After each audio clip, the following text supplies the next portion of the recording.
అందరికీ నమస్కారం. Welcome to టీపాక్. ఈ రోజు ఇరాన్ 100 మిసైల్స్ తో 100 నుంచి 400 మిసైల్స్ తో బాలిస్టిక్ క్షిపణులతో ఇజ్రాయిల్ పై విరుచుకపడ్డది. ఇది ఎవ్వరూ ఊహించండి. అసలు చెప్పాలంటే వరల్డ్ వార్ 3 స్టార్ట్ అయిందా అన్నంతగా ఉంది. మీరు ఒక్కసారి గమనించండి. ఇది ఇరానియన్ నుంచి వచ్చే టీవీ. సో ఇరానియన్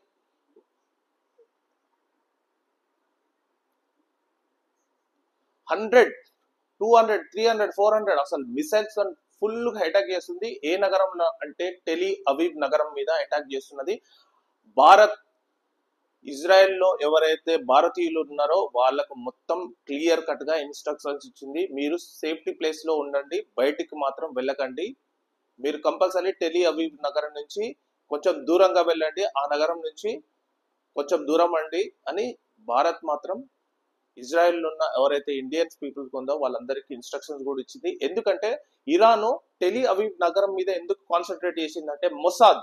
సో దీనికి అంతటికీ కారణమైన మొసాద్. ఎందుకంటే ఈ యుద్ధంలో భాగంగా నజరాలను చంపింది, హమాస్ చీఫ్ను హతం చేసింది, వీళ్ళన్నిటికీ ప్లాన్ చేసింది మొసాదే. కాబట్టి Mossad head quarter Tel Aviv నగరంలోనే ఉంటుంది. సో టెలి అవీవ్ నగరంలో ఉన్న ప్రతి ఒక్కరు కూడా ఒక మొసాద్ ఏజెంట్ గా పనిచేశాడు. ప్రతి ఒక్కరికి లెబనాన్ పై వాటి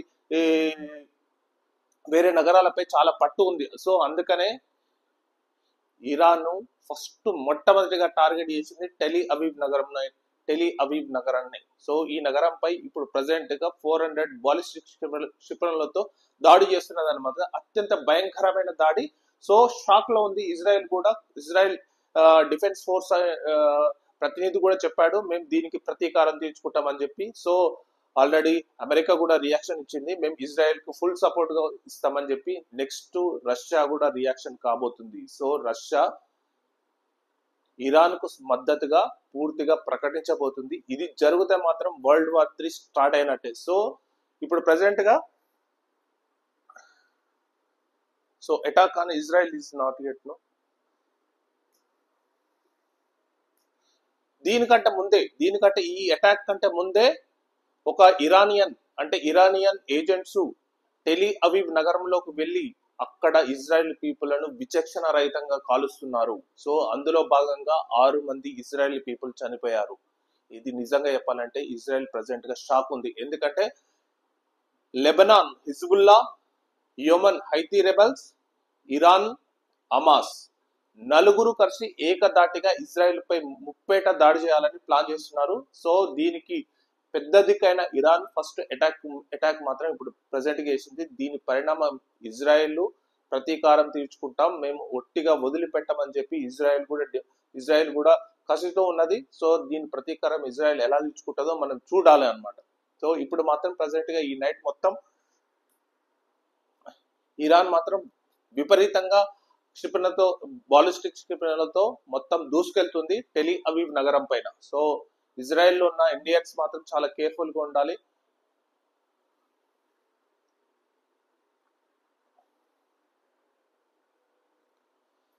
ఇరాన్ సుప్రీం లీడర్ అయిన హయతుల్లా ఖమేనీ అంటారనమాట supreme leader. So supreme leader clear instruction చెప్పిండు, కంపల్సరీ ఇజ్రాయెల్ పై వదిలిపెట్టేది లేదు ఈసారి. ఎందుకంటే తన మిత్ర దేశాలైన తన అనుసారులైన అందరిని చంపుకుంటూ వస్తుంటే ఇంకా మిగిలేదు ఇంకేముండదు.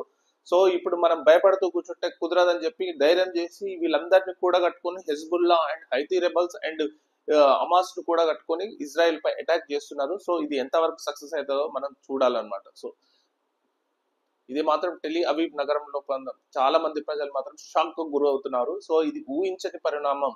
ఐరన్ డోమ్ అనేది ఇజ్రాయెల్ కు ఐరన్ డోమ్ ఉంది, ఐరన్ డోమ్ అనేది ప్రొటెక్ట్ చేస్తుంది. కానీ ఐరన్ డోమ్ ఈసారి ప్రొటెక్ట్ చేయలేకపోయింది. అది ఓన్లీ మాత్రం సైరన్ మాత్రమే ఇవ్వగలిగింది. సో దాని నుంచి ఇప్పుడు ఎంతమంది యుద్ధంలో ఎంతమంది ఇదైపోయారు ఏం కదా అనేది మనం రేపు మార్నింగ్ అయితే తెలుస్తుంది.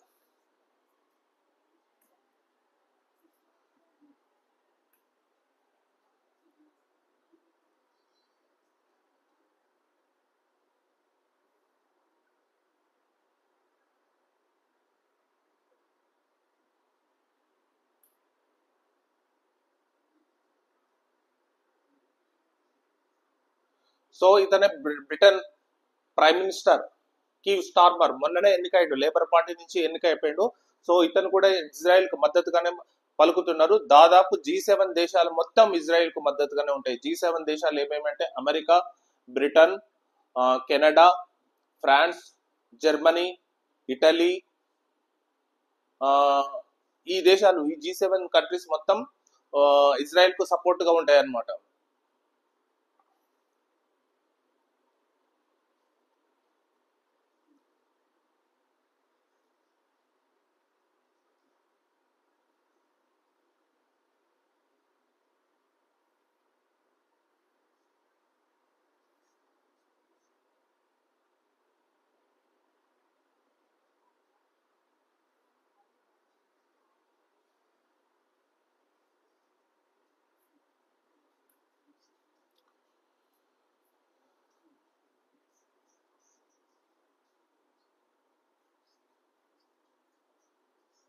చూడండి మీరు, మిసైల్స్ ఎంత ఘోరంగా, ఎంత భయంకరంగా వస్తున్నాయి అసలు ఆ నగరానికి. టెలి అవీవ్ మొత్తం ఇది ఇరాన్ టార్గెట్ చేసింది, టెలి అవీవ్ నగరాన్ని టార్గెట్ చేసింది. ఎందుకంటే టెలి అవీవ్ నగరంలోనే మొసాద్ హెడ్ క్వార్టర్స్ ఉంటుంది. మొసాద్ హెడ్ క్వార్టర్స్ క్లియర్ చేస్తే కానీ ఇజ్రాయెల్ ను ఓడించలేమని చెప్పి ఇరాన్ కు చాలా క్లారిటీ ఉంది కాబట్టి, సో అదే నగరంపై దాడి చేస్తుంది అనమాట.